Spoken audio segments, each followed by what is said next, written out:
seagull just eating.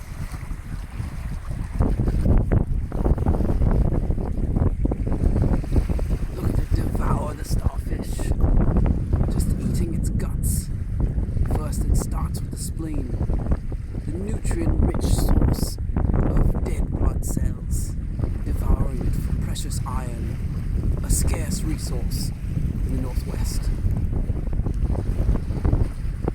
As it digs deeper into the rocks, burying its face and neck deep within the tentacles of the starfish.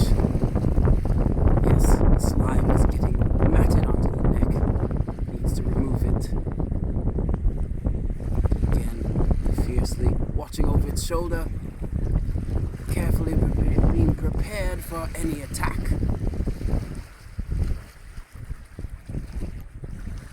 Yes, sweet taste. Salty, but nutritious.